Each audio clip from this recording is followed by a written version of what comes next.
What does freedom mean to you? Does it mean the freedom to choose? The freedom to have a family and raise your kids according to your own values? What about living a wild, adventurous life, experimenting with music, relationships, or art? What does freedom really mean? What if freedom meant something that only a few Americans still understood? What if it meant that your choices and your values were set by you, rather than by some politician in a far-off capital? Some people think we're only free to choose to live exactly how they live, by their moral code, or their narrow worldviews. But if liberty means anything, it means that you, and you alone, have the power to exercise your rights to which the laws of nature and nature's God granted you. It's time to put these principles back into action. It's time to restore the American dream, activate in our communities, and take our country back.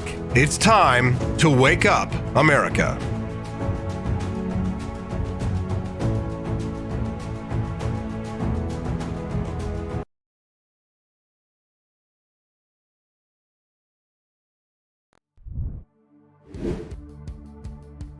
Good morning. It's 7:04. You're watching and listening to the Wake Up America show with Austin Peterson. Happy Thursday. Thanks so much for joining us on the program today. All right. How mental toughness can backfire. Psychologists have discovered that mental toughness is not what most people would describe it as. We'll talk about that at the top of the show. Do you consider yourself to be mentally tough or just buff? Physically tough? I'm both. Then at 7:22, there was a debate, says Kamala Harris. Even the guy who was interviewing her thought that she was a little bit off when they were discussing the Fetterman versus Oz debate in Pennsylvania. And let me ask you something. Is that the most annoying race in the country? I'm so sick of hearing about it. Can it just be over yet? I'm ready for the elections. How about you?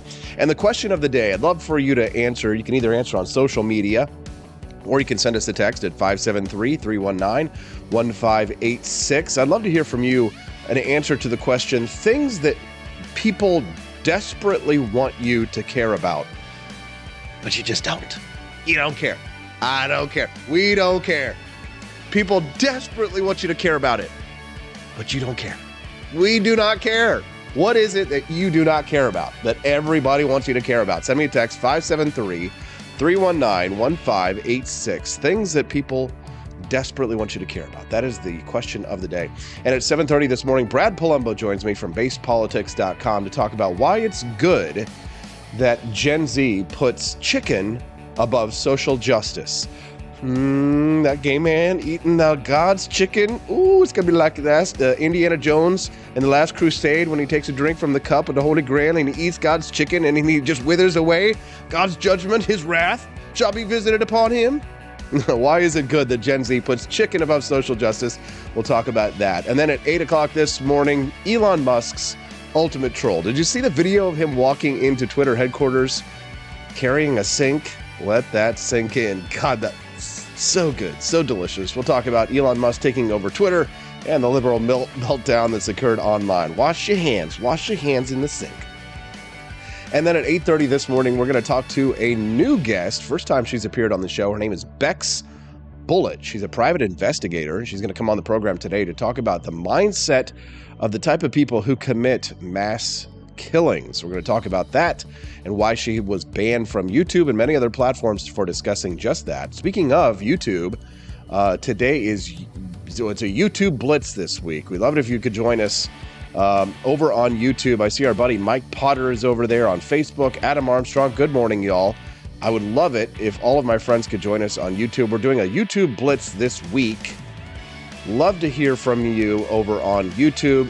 We don't have to. It's just we're trying to get to the 4,000 hours of watch time and so that we can hit monetization. So if you wouldn't mind, do us a favor. Head over to youtube.com/AP4Liberty. That's AP, the number 4, AP4 Liberty. And join us over there. We'd be super grateful to have your support in watching us on YouTube this week. Also, a little bit of house cleaning before we get started. Tonight, I'm giving a speech at my alma mater. I went to Springfield for my university. And at the time when I graduated in 2003, it was Southwest Missouri State University. They've since renamed themselves, and they are Missouri State University these days. Excuse me, I'm still fighting off the final vestiges of my cold. I'll be giving a speech tonight at my alma mater tonight about the price of liberty. and I'll be talking a little bit about that school shooting out in St. Louis. I have to be careful. I'm supposed to be careful, I think, about what I say. I'm not supposed to be using like the word shooter or talking about mass shootings or anything like that, or else you get shut down supposedly from social networks. I think maybe I'm just not big enough to come up on the censor's radars just yet, but I'm sure I will at some point.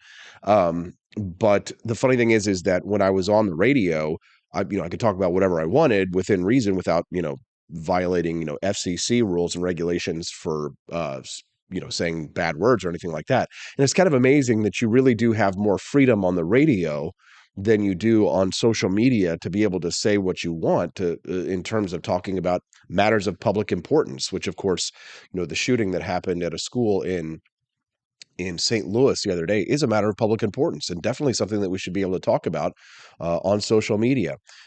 Mike Potter, thanks so much for joining us over there on YouTube. I do appreciate everybody for helping us with our YouTube Blitz this week. Good morning, Quest and Cecilia. Nice to see you this morning. Chris Morrill. We appreciate all of our friends' support and help today. We've got a lot of great guests and a lot of great topics. I've also got some really cool clips to play for you today. Hopefully everything goes smoothly. I've been having all kinds, like every day that I come in to do the show, I've got some massive part of my technology screws up because I don't know. It's just like today it was my Stream Deck, which I use to control the entire show. I don't know if you can see it here, but I've got two of these little suckers, and this is what I use to kind of control the show. This is a little behind the scenes stuff for you. I promise we'll get to the news here in just a moment. But if you're watching this show now live, if you're listening to us later on audio, I apologize. It's not quite the same experience as when you're streaming it live. But I use these little decks here in order to control the show, and both of them stopped working today. And it, instead of being able to focus on my content and get prepared and look lovely for you all, I had to spend the first 45 minutes of my time here this morning at, 5:30 a.m. trying to fix this thing. It's still not fully fixed, so there might be a few technical glitches here and there. If there are, I apologize for that. I'll do the best I can. But you know what? That's the nature of the beast. Listeners are texting in this morning at 573-319-1586. Good morning, Liz Fanning Press. Thank you for texting us this morning. I'm not going to read your mean text because it's too early for that kind of negativity. All right, mental toughness. Let's hit the news. How mental toughness can backfire. This headline really caught my attention and actually make you less successful. This is fascinating because definitely something that I felt applied to my life. You might think that mental toughness might mean never making mistakes, but that is actually the opposite. Mental toughness is more about your ability to recover from missteps. When implemented properly, the relentless determination to push through your obstacles can help you learn from your mistakes and move on from them. But obsessing over mental toughness can backfire. And I've seen this a lot, especially with people who are high in neuroticism. Instead of putting your mistakes in the rearview mirror, what these people do is they start fixating on them, and then they eternally berate themselves, or they engage in negative self-talk in an attempt at self-motivation. I will say that negative self-talk works for me, but it might not work for you. So the best analogy would be like an athlete who is mired in a slump. And if you think about it, once you start thinking, am I swinging the baseball bat fast enough? Am I gripping it too tight? Everything starts to fall apart, and it leads to choking, right? And poor performance. So if you mess up a couple of tasks at work, you might start telling yourself, well, you don't have what it takes to earn a promotion. And then that negative self-talk can lead to self-doubt, which can distract you from doing your next few tasks correctly. So balancing your mental toughness with self-compassion, or convincing yourself that you're capable of improving, can help. In July, a systemic review in the academic journal Frontiers in Psychology found links between self-compassion and mental toughness, noting that people who show signs of both are more likely to bounce back after mistakes, losses, and in the case of athletes, injuries, actually. Yeah, so this was a big study. So the first thing, negative self-talk comes from a desire to motivate yourself. And psychologists, they're not big fans of negative self-talk. I will say this, that negative self-talk works for me, right? So I know other people, for the most part, it's probably not going to work for them. But, when I see myself gaining weight, so like today, I noticed that, my belt doesn't go to the same buckle that it was, right? So I'm starting to gain a little bit of weight back after I'd lost a whole bunch at the beginning of this year. So I guess I can say it because I'm not on the radio. I talk shit to myself. I say nasty, evil, horrible things, awful things to myself. And I like to think that I'm mentally tough, but I also am really hard on myself. And honestly, it helps. As a matter of fact, the first time that I noted that I ever was gaining weight in my life and, needed to start losing weight, it was when like a pretty girl told me that I was getting fat and I was becoming unattractive. So negative self-talk from others motivated me. Bullying, essentially. Or her fat phobia, right? It worked against me. I'll tell you another story too of this isn't negative self-talk, but this is talking about like mental toughness, in terms of trusting yourself. I remember the first presidential debate, the first televised presidential debate on Fox Business back in 2016. I actually remember that I over prepared for that debate. So I spent hours and hours and made note card after note card after note card. I did research on foreign policy and all these topics. I didn't know what the topics were going to be when I went into the debate. So I just prepared for absolutely everything. And I didn't use most of the research that I had done, which makes sense, right? How can you, if you don't know what you're going to talk about and you research everything. But my problem was that I didn't trust in my own skills to be able to handle it. Obviously, it's, hugely nerve-wracking. You're 35, 34, 35 running for president of the United States. So it's kind of an unusual circumstance. But I will say that after I did that debate, I realized I didn't use the note cards as much or the research that I did as much as I thought I would. And what I realized was that because I did a good job and because I'm capable of doing a good job, uh, I didn't need to prepare as much after that.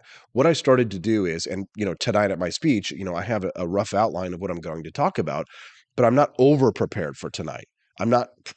I didn't do hours and hours of research and slave away trying to prepare for my speech tonight because I know generally what I'm going to say, and I know that I'm good at this, and I trust myself. And it's kind of this phrase that I like to say to my wife when we talk about things like this is the idea that leap and the net will appear. Now, obviously, you don't want to try and invade fortress Europe in 1942 and go into D-Day and not have a plan, right? You want to have a plan, but it's like Mike Tyson said, everybody has a plan until they get punched in the face. You're going to have to learn how to roll with the punches. So mental toughness, and as these psychologists are confirming, is not that you never make a mistake. It's not that nothing bad's going to happen as a result of your actions. Mental toughness really is about what happens to you when the bad things happen. How do you recover from a mistake? That's actually the real definition of mental toughness, which I think is interesting. Do you have a thought on this? Send us a text, 573-319-1586. That's 573 319-1586. Steffi is over on the live stream on YouTube and said, I've had anxiety my whole life. The key is to have neutral self-talk, which is realistic and logical. People find positive self-talk to be hard to believe. Yeah, that's kind of like that, in The Matrix when Neo is talking to Mr. Anderson, the FBI agent that's, sent to kill him. And they're talking about all the matrices, how they created these utopias in the Matrix, and humans rejected it. Their minds rejected utopias because it wasn't realistic enough, right? The people needed some kind of a struggle in order to feel as if, they were living in a real world. So I can understand why people who are engaging in positive self-talk, it doesn't feel real to them. I would be interested to hear what you think about that. You can, again, send us a text, 573-319-1586. Do you have an important view on that one? Liz Fanning Press over on the live stream says that is positive self-reinforcement. Positive self-reinforcement. Love to hear from you on that one. When are you going to build a studio in your backyard? She asked. Probably not going to happen. Probably going to move in a television studio at some point. But for now, I should go to break. I'd love to hear from you on what you think is something that everybody wishes that you would care about. They desperately want you to care about this, but you just don't. Send us a text, 573-319-1586. That's 573-319-1586. And we'll be back with more on the Wake Up America Show at wakeupAmericaShow.com.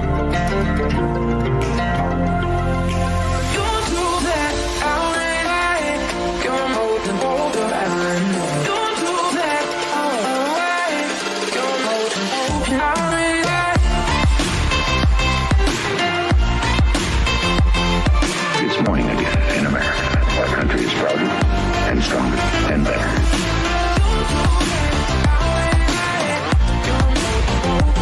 I like shooting things, but whenever I can't shoot something, I like to cut things. My life isn't all about shooting and stabbing and cutting, though. Sometimes I have to do actual work, but when I work, I still like to have fun.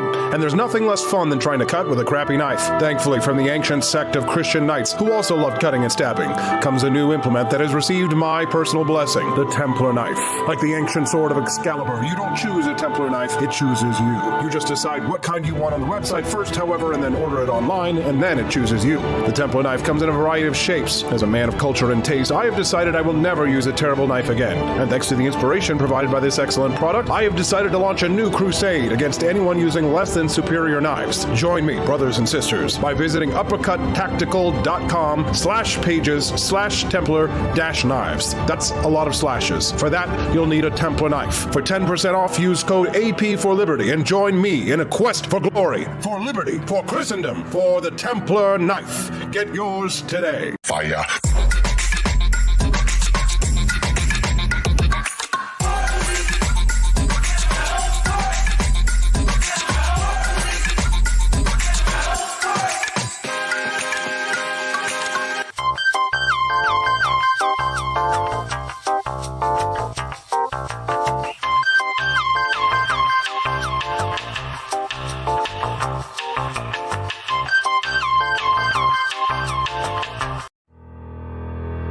Your printing company stinks. They charge you too much money and they don't love America enough. We've got the solution. Patriot Printing USA. Whether you're running for office, saving souls, or just need business cards that will get you the new job you've been looking for, Patriot Printing USA has got you covered with the best prices around. Palm cards, brochures, bumper stickers, door hangers, you name it, we've got it. PatriotPrintingUSA.com. That's PatriotPrintingUSA.com.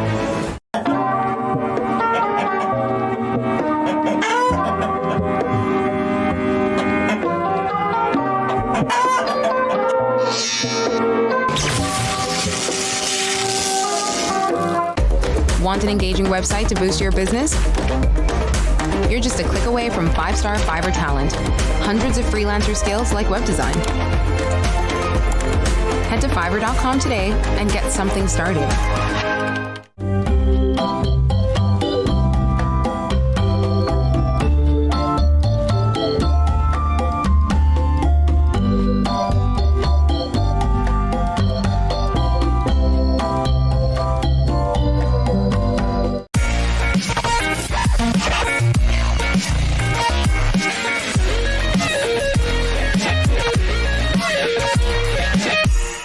Average Americans are turning into conspiracy theorists at an unprecedented rate. Flip City Magazine was created for new converts to aid in their in-depth research along the path of absolute truth. We offer the hardest-hitting news and opinion delivered uncensored in print directly to your door. Display proudly on your coffee table or hide discreetly under your mattress. Flip City is the magazine they don't want you to see, much less read. Subscribe to Flip City Magazine today at flipcitymag.com.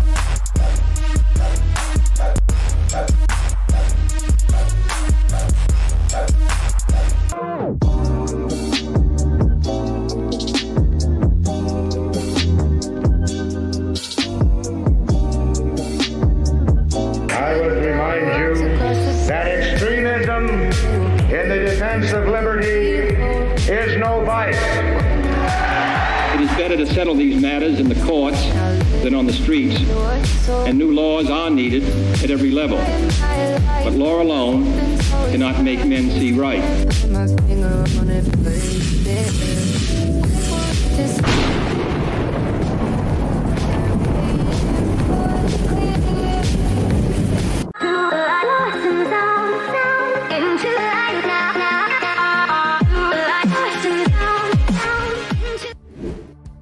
Good morning, Rise and Freedom. It's Austin Peterson, and you're watching and listening to the Wake Up America Show at wakeupAmericaShow.com. We're glad to have you here today.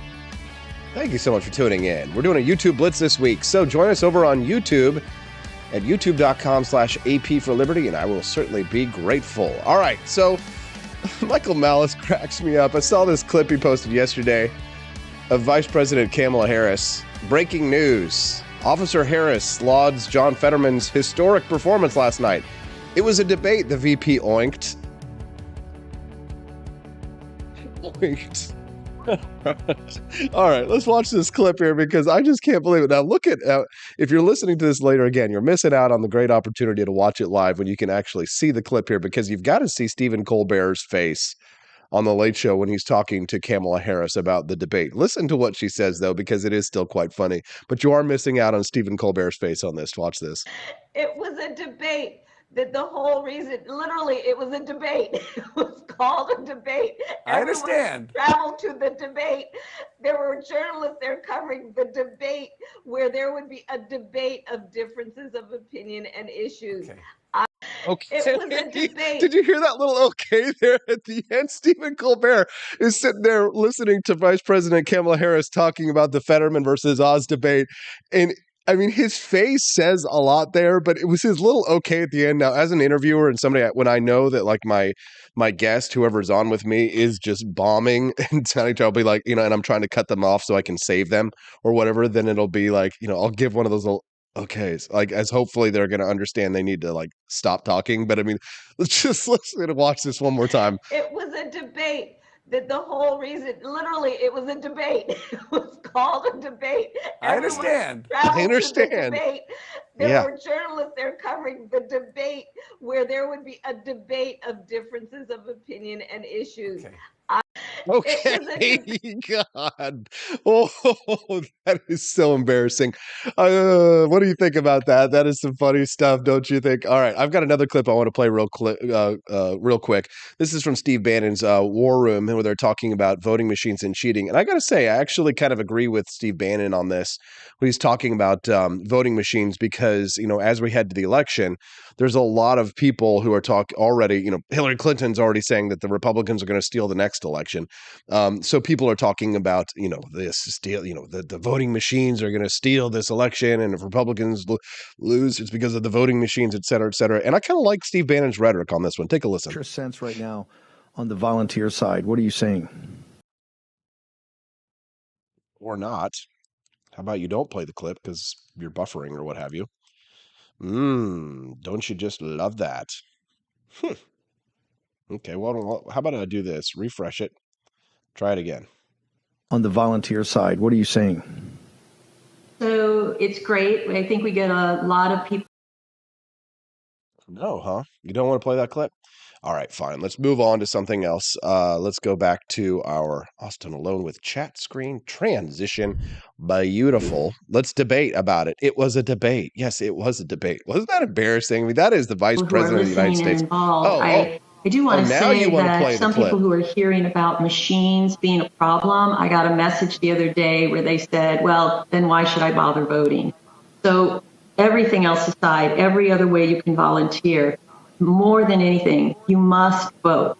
The only way to overcome machines is by a lot of people voting. We overrun them, and also by collecting evidence. That's the other part that we're looking at. So you can I don't want to hear. Okay, I don't want to hear any more of the whining about the machines. Okay, we're going to deal with that. We're going to have to deal with it. It's not totally dealt with. It is what it is. You got to vote. You got to volunteer. There's no whining. In fact, if you're a machine person and you're whining about the machines, I don't want to vote. Don't watch the show. Seriously. Just leave and go somewhere else and do something else. I don't want to take out the bandwidth to have you on the show. I don't.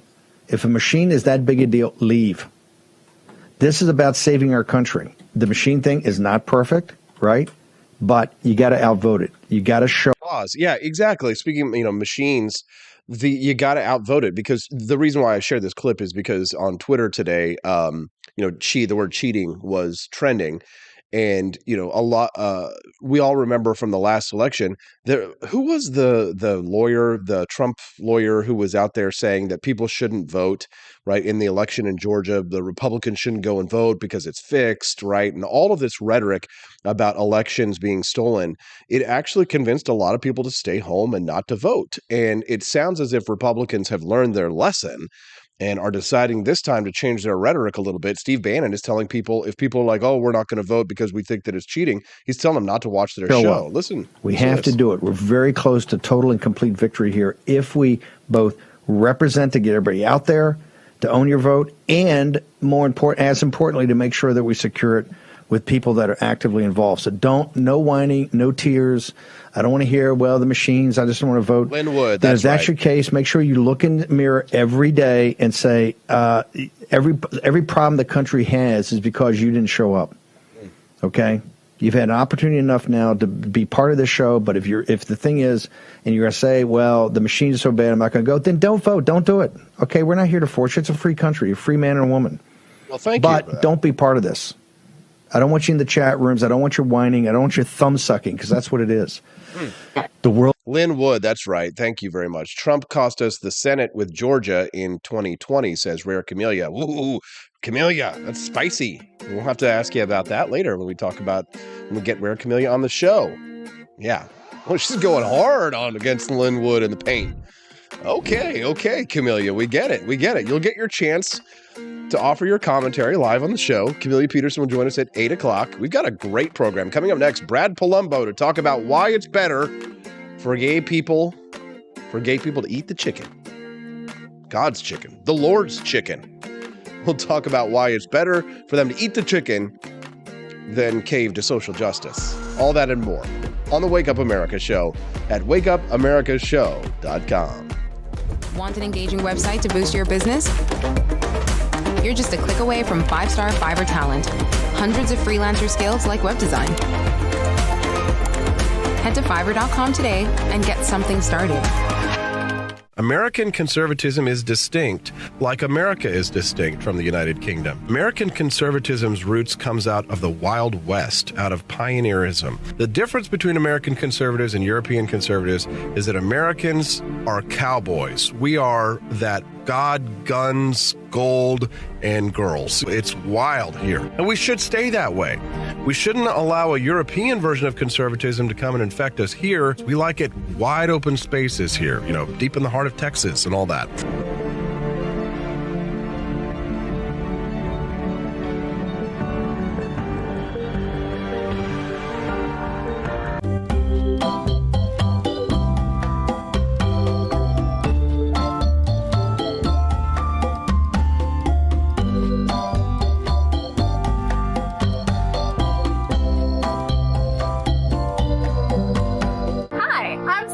Austin's wife. I want to thank you all for watching the Wake Up America Show with Austin Peterson. This show has been a huge venture for our family, so we would love it if you could join us. I believe in liberty, and I believe in Austin's ability to spread the ideas of liberty. Do you? I want to ask you today to join Peterson's Patriots with a pledge of $17.76 a month. Help us to stay cancel-proof so we can spread the message of limited government across the country. I joined Peterson's Patriots myself, just in a little different way. Visit wakeupAmericaShow.com/support and make your pledge today.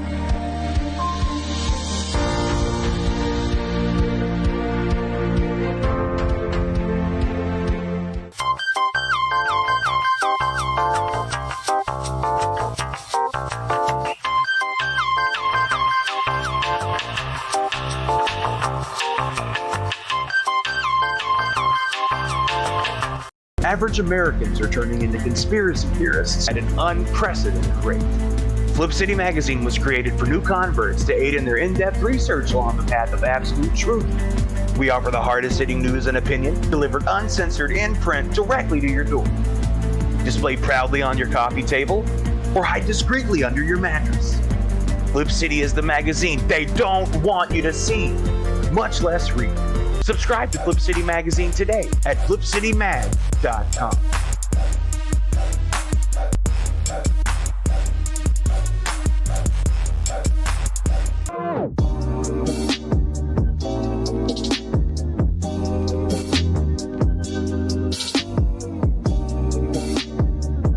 Speaker Pelosi's husband, Paul, made a big investment in chips just before Congress votes on a bill that would give $52 billion in subsidies and tax credits to the chip industry.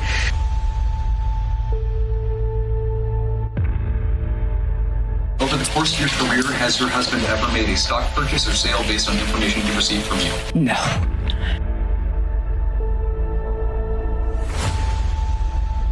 And I believe if you come to our border, you will be turned back. Do not come. Do not come. Have you ever received a royalty payment from a company that you later oversaw money going to that company? You know, I don't know as a fact, but I doubt it. Well, here's the thing is, why don't you let us know?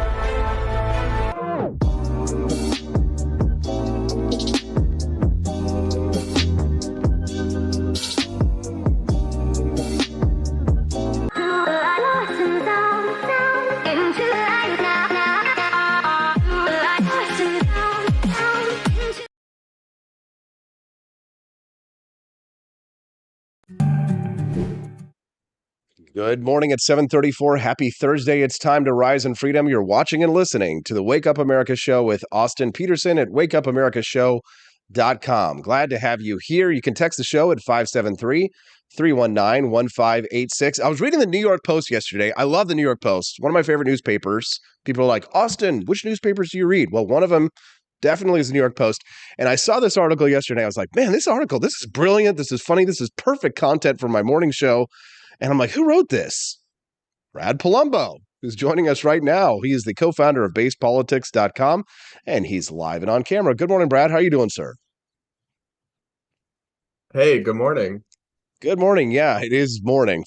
Very, very early morning, Brad.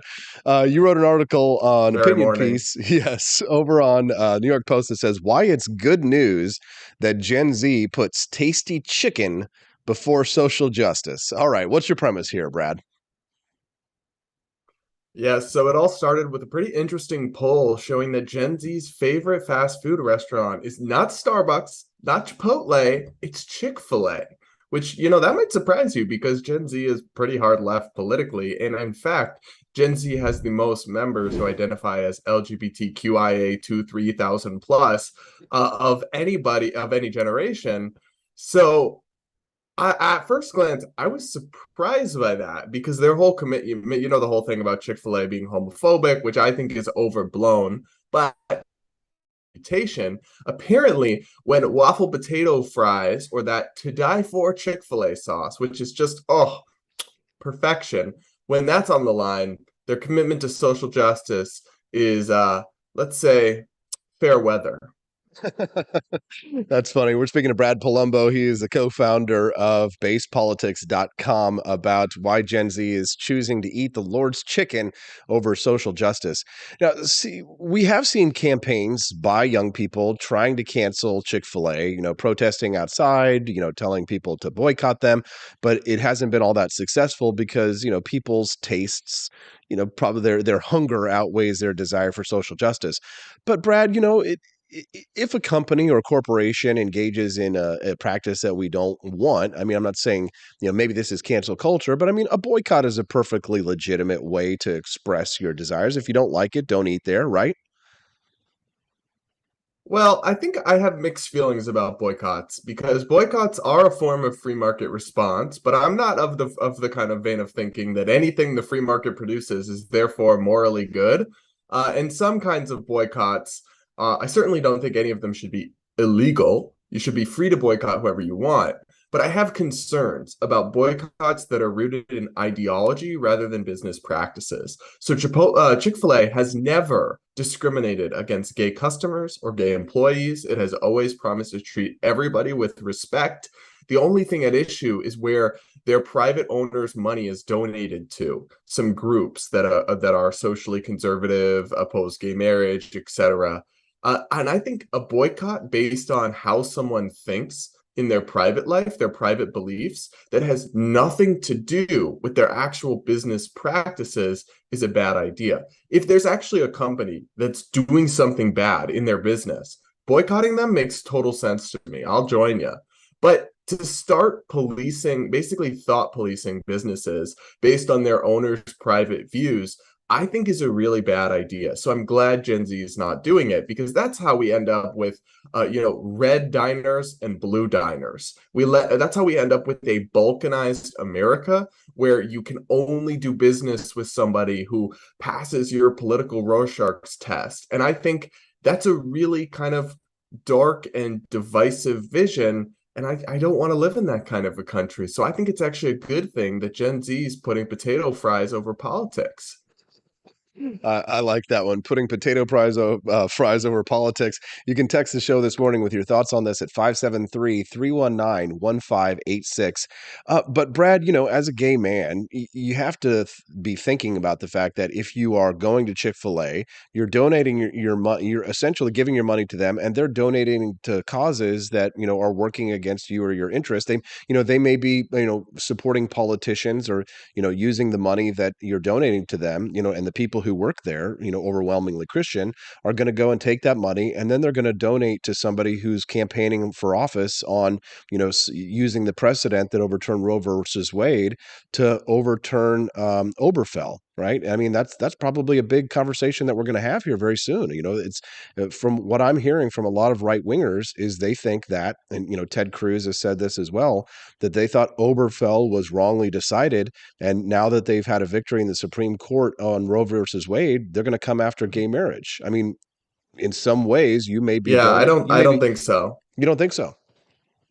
No, I think that both parts of what you just said there, I would take issue with. Firstly, I don't think Obergefell or gay marriage are actually in jeopardy. Roe v. Wade, they overturned despite it being a precedent, but they made it very clear that this doesn't cast jeopardy on other decisions. And they only overcame the weight of stare decisis because, in their view as pro-lifers, thousands and thousands of lives were on the line. And that's how they could overcome the reliance interests. There simply is no way to overcome stare decisis on gay marriage because there's nobody being killed or really hurt by Obergefell, but there is a vast reliance interest on, thousands and thousands of people who have been lawfully married and plan their lives around it. I don't think it will be overturned. I know Justice Thomas would probably go there, but I don't think a majority of the court will join him anytime soon. But on your point about Chick-fil-A, I just don't really think that, I think that may have been true at one point in time, but a few years ago, they shifted their political giving away from political causes and more towards community-based groups. And the left really reaches when they say they're giving to anti-gay groups. Like, one of those groups is the Salvation Army, right? Like the charitable group. And I understand that if you look at the Salvation's Army's like principles, it's a Christian organization. They have some statements about like same-sex marriage and those things that they don't support, but the actual work they do is like providing clothes to needy people. That's where the money is going. Or to the Fellowship of Christian Athletes. It's not going to like the Westboro Baptist Church or whatever, to like picket gay people's funerals who died of AIDS and say good riddance. Like, that's not actually the case anymore. Even back in the day when they were giving to all these super anti-gay groups, for example, they gave to the Family Research Council, which I think can fairly be described as an anti-gay group, very hardcore socially conservative. They gave them $1,000. Austin, that like that's petty. That's like basically nothing in the scheme of grant giving and charity. Like, the whole thing is kind of overblown. Not do business at Chick-fil-A if I truly money was going right into hurt people like me. I just don't think that's the case. I don't know if it ever really was, but it's certainly not anymore with the way they've shifted their giving. I think it's just kind of a gotcha because people really, there's a faction of this country, especially among progressives, that really just doesn't like Christians. And so it's part of their ginned up culture war outrage over Chick-fil-A because it's a Christian company. And I will say the only issue I have with them, and I'm kidding, but the fact that they're closed on Sundays absolutely guts me. Just tragic. You're just tuning in. We're speaking to Brad Polumbo. He is the co-founder of basepolitics.com. Brad, is there anything then that a company could do that would cause you to withdraw your support from them? Oh, absolutely. I mean, something like Nike, for example, having used, I believe, forced labor in China and other places. Like, if a business is actually doing something in their practices that's bad or wrong, I will happily withdraw support for them. For example, I'm migrating my finances off of PayPal right now because PayPal has these disturbing policies where they'll fine you for wrongthink.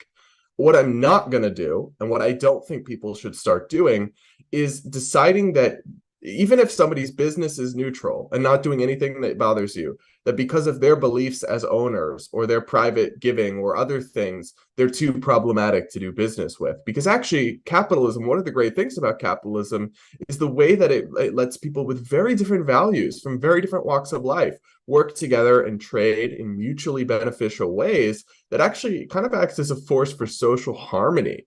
Whereas if we start saying, no, that person is too problematic to sell me, a Coca-Cola, well, hang on. If there's nothing wrong with the Coca-Cola, it shouldn't matter. But of course, if a company starts putting rat poison in your soft beverages, or they start discriminating against their employees or doing something in their actual business that's objectionable, go for the boycotts. Just don't start making them in these ideological kind of punitive ways where we're siloing out our society into red and blue businesses based on the private views of their owners.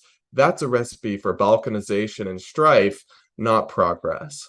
Okay, so then what about the example of the Masterpiece Cake Shop? So, famously, I debated Gary Johnson on this one and, said that, I would not go to the Masterpiece Cake Shop because they refused to make a wedding cake for, my brother and, his future husband's wedding, right? But, or I would start a, competitive business next door that served exclusively gay cakes to compete, right? But I wouldn't force him to make a wedding cake, right, for a gay wedding.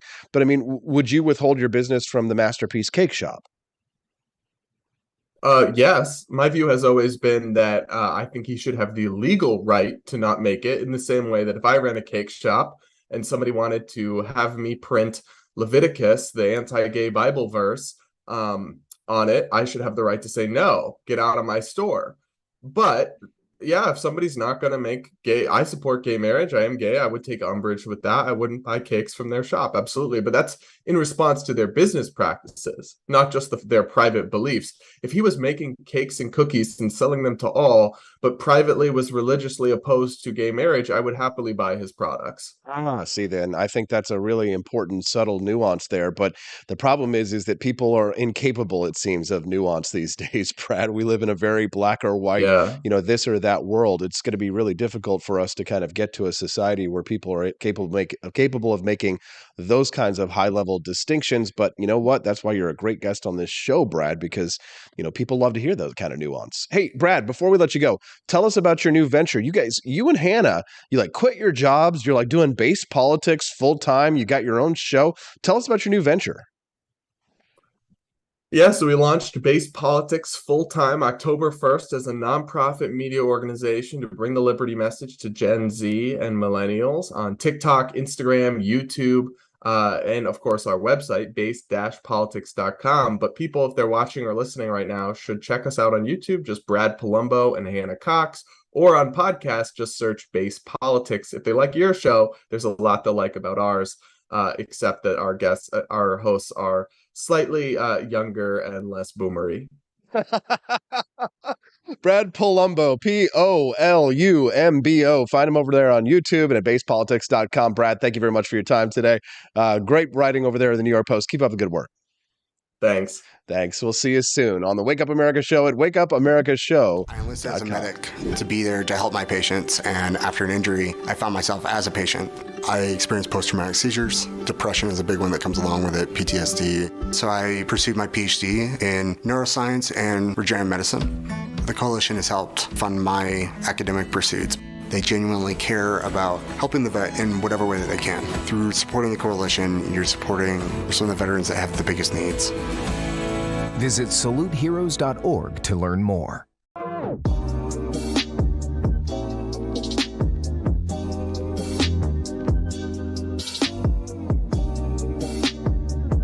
If there wasn't going to be somebody who was a fiery champion of liberty, somebody who would get out there and who would be aggressive, and if they wouldn't do it with more fire or passion than I had, then I would go and I would fight this battle for us. I've fought for the principles that we all share. Parties tend to be secondary to me. We're here because we believe in the principles of liberty. I am not a perfect messenger, but I think I'm a damn good one. This is a replica of our first president's flintlock pistol. You have my full support, my respect, and my gun.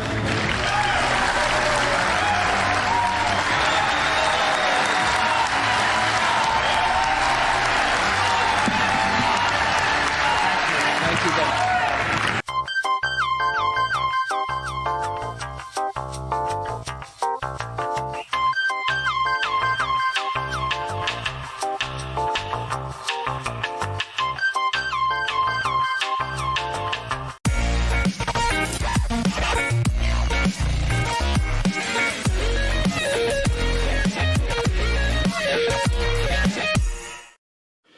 Had enough yet? Do facts no longer matter? Are lies to be encouraged instead of punished? This is not our inheritance. If truth no longer matters, we will not remain free for long. This is our generation's challenge, to defend our founders' hope that we the people could self-govern if we defend our right to get the facts. And right now, we're building the only defense of free people have, the facts, on every politician, every position they held, every statement they've made, every vote they've made, and any cash they've taken. It's the real history on those now pandering for your vote. There are hundreds of young people building our defense right now, and they need your help. We all have our passions, but as our ancestors knew, when events become so foul they threaten us all, we must stand and defend each other. Please, have our backs. Join us at votesmart.org.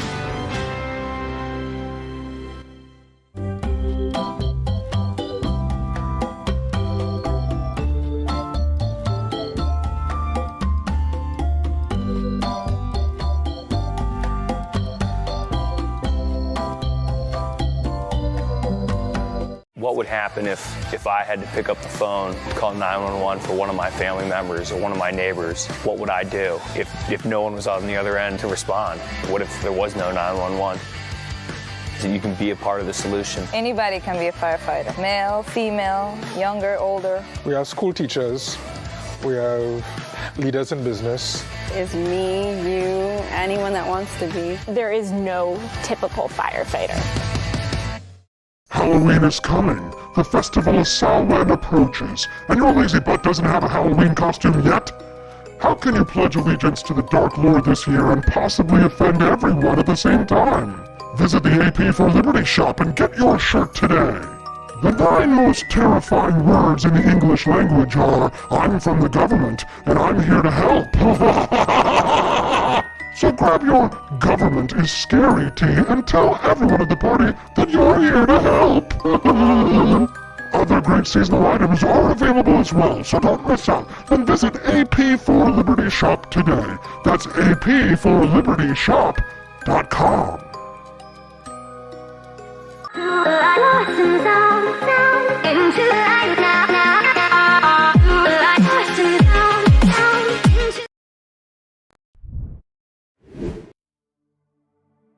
Good morning, it's 7:52. You're watching and listening to the Wake Up America Show with Austin Peterson at wakeupamericashow.com. How did you like Brad Polumbo? Send us a text, 573-319-1586. All right, I got a clip I want to play for you. We got so much great stuff to go in the show. I can't wait to share Camellia Peterson with you. He'll be joining us at 8 o'clock. And then a new guest, private investigator, call her Bex. She's going to join us at 8:30 to talk about we just kind of going to get inside the minds of mass pew-pews. I don't know if I think I'm not supposed to say the word shooters, but I said it anyway. I just said it. Mass shooters, mass killers. Talk a little bit about that at 8:30 from a private investigator, somebody who's probably looked into people like that. But at first I want to play this clip for you from Joe Biden talking about guns. Take a listen to this from our illustrious commander-in-chief. My legislation says there can be no more than 8 bullets in a round, okay? Really? Yeah, no more than 8 bullets in a round. How was that one, Joe? I didn't quite get it. How dare you? Yes, of course. This is the guy who wants to have no more than 8 bullets in a round. My legislation says there can be no more than 8 bullets in a round, okay? No more than 8 bullets in a round. Well, what do you say? You know what? I tell you, I think if we have to concede something to the gun control lobby, how about this? No more than 8 bullets in a round, okay? How about this? I will concede that we should limit the number of bullets in a round to 1 bullet in a round. What do you think? Well, you know what? If we have to give something, but we got to get something for it, right? We have to legalize full autos or deregulate fully automatic machine guns. If we say that we can have no more than 1 bullet in a round, we're going to reduce the number of bullets in a round, then we have to deregulate full autos because you got to get some. My problem with like the pro-gun people over the last several decades is that they always just give ground and they never get anything. Or how about this? We will pass the Hearing Protection Act, meaning to take suppressors off of the National Firearms Act so you don't have to pay a $200 tax stamp to put a suppressor on the end of your AR-15.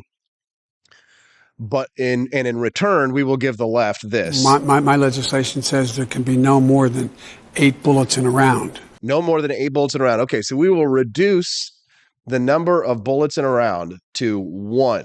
1 bullet in a round. What do you think? Will you concede that? Will you give that to the anti-gunners? Because if you have to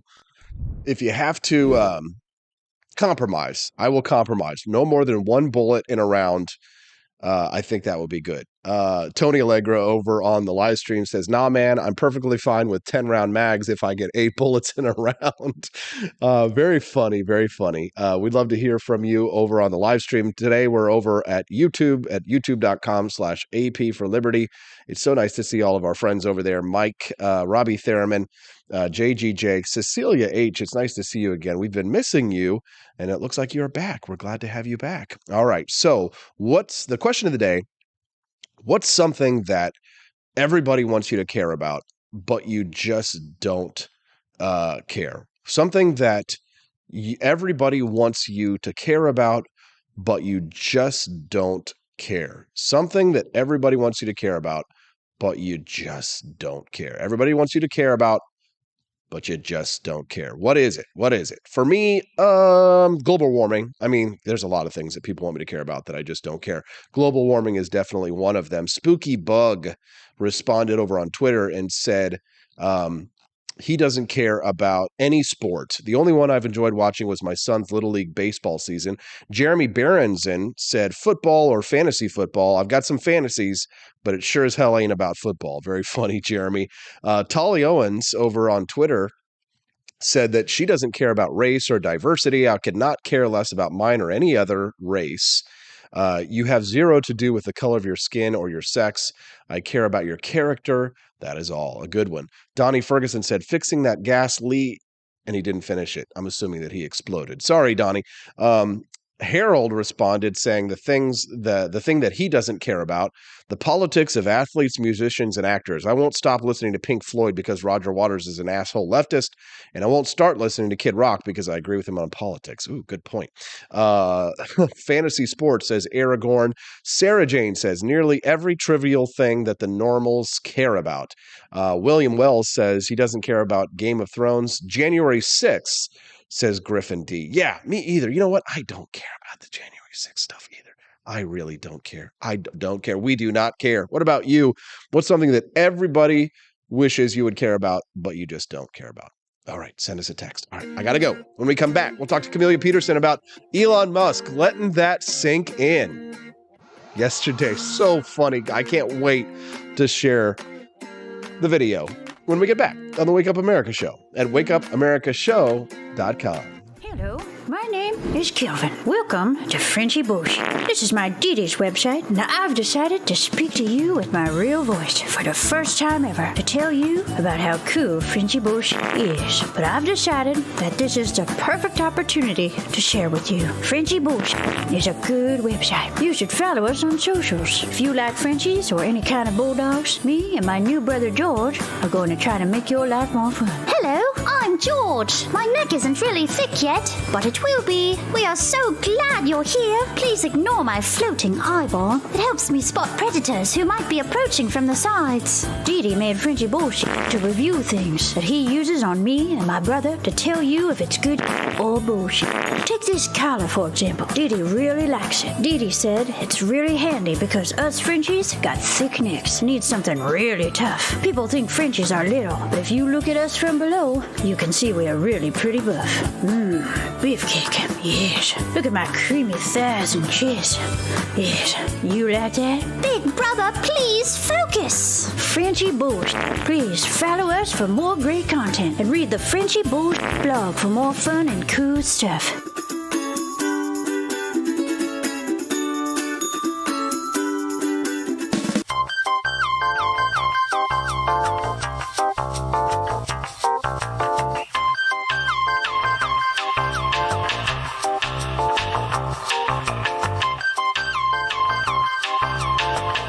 I'm a public defender. I am a public defender. I'm proud to be a public defender. 80% of Americans accused of a crime will get appointed a public defender. Everybody from a speeding ticket to capital murder. For every dollar we spend on public defenders, we spend $3 on prosecutors. Public defenders have to do pretty much everything on their own. Social workers, counselors. Investigating is another piece of it. The average public defender holds 300 cases annually. You never feel like there's enough time. Public defenders have health issues all the time. A lot of people give up and say, I can't do this work anymore. Gideon's Promise trains, mentors, and supports public defenders. There are a lot of people who say that they would not still be public defenders, but for Gideon's Promise. It's fueled me to continue on in this fight. Gideon's Promise has changed the face of public defense. People see us as troublemakers. Good trouble only. We don't make it easy. It should not be easy to take away someone's liberty.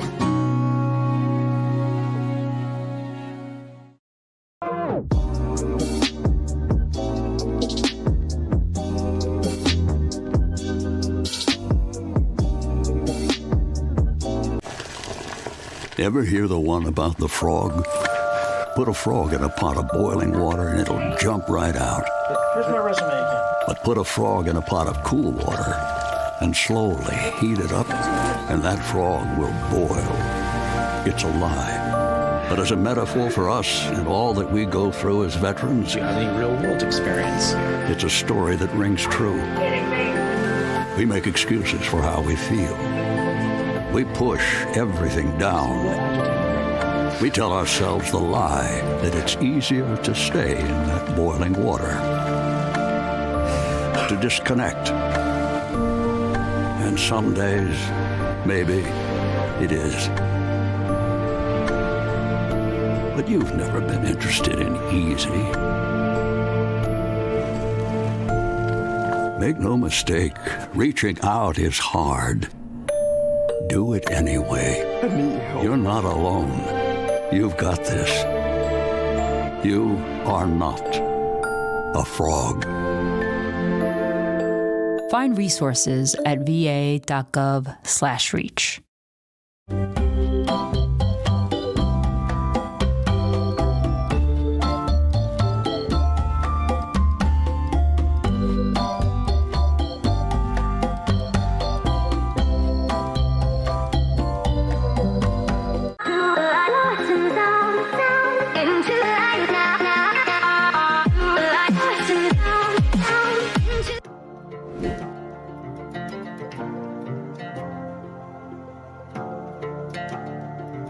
During last Friday's afternoon news dump, it was announced that President Joe Biden's administration had extended the COVID-19 national emergency, despite the president's recent declaration that, quote, the pandemic is over. This national emergency was first declared by President Donald Trump in January 2020 and has been renewed every 90 days since. This makes the 40th ongoing national emergency, and the oldest one of these is related to the 1979 Iran hostage crisis. When the president declares a national emergency, it grants him broad authority to respond to that emergency, such as things like managing means of production. in this case, vaccines and N95 mask manufacturing, as well as other things like sending military troops abroad and other extreme actions like instituting martial law, controlling transportation, and even communication. You'll remember President Trump stirred a controversy over this in recent years when he used his emergency powers to redirect billions of taxpayer dollars to help build the wall at the southern border after Congress declined his request to include the money in a government funding bill. The federal government has confirmed a nationwide shortage of Adderall, months after nearly 2/3 of community pharmacies reported that they were having trouble filling prescriptions. And despite this shortage, the federal government also indicates that it will not raise the drug's production quota for next year. In case you didn't already know, Adderall is a federally controlled substance because of its potential for abuse, and patients in most states can only pick up 1 month's supply at a time, and generally can only do so a few days before their previous prescription runs out. In response to the current shortage, the Food and Drug Administration has recommended that patients speak with their providers about finding alternative methods for treatment. The Drug Enforcement Agency, more commonly referred to as the DEA, every year sets up a production quota for Adderall to establish the quantities made for medical, scientific, and industrial use. Prescriptions for Adderall last year were up 10.4% compared to 2020. Between then and now, in response to the COVID-19 pandemic, officials had relaxed federal rules that had required traditional in-person examinations before the prescription of addictive drugs like Adderall and Xanax.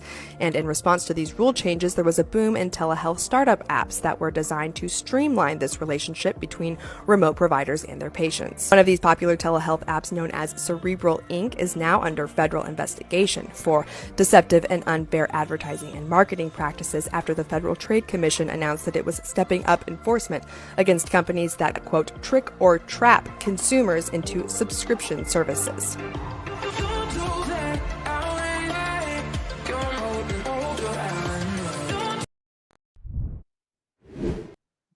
Good morning. It's 8:05, and I'm Austin Peterson. You're watching and listening to the Wake Up America Show at wakeupamerica.show.com. All right, time for the marquee segment. I brought my favorite guest in to talk about the big topic. She's Camellia Peterson, editor of the libertarianrepublic.com. That's my website.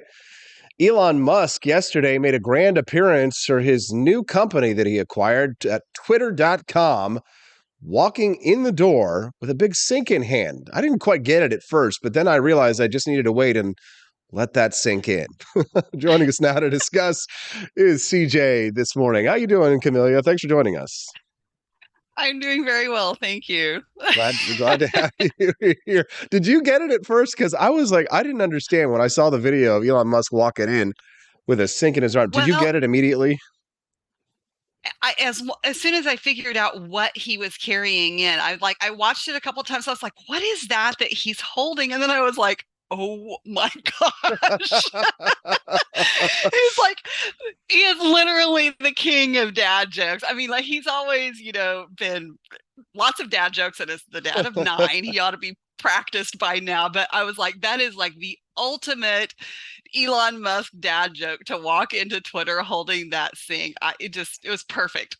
Hilarious. The guy's a billionaire and he's like lugging the sink. I thought to myself when I saw it, I was like, can't you get some like servant to like carry that for you or something like that? I'm like, what is that? And then it's like, oh, okay.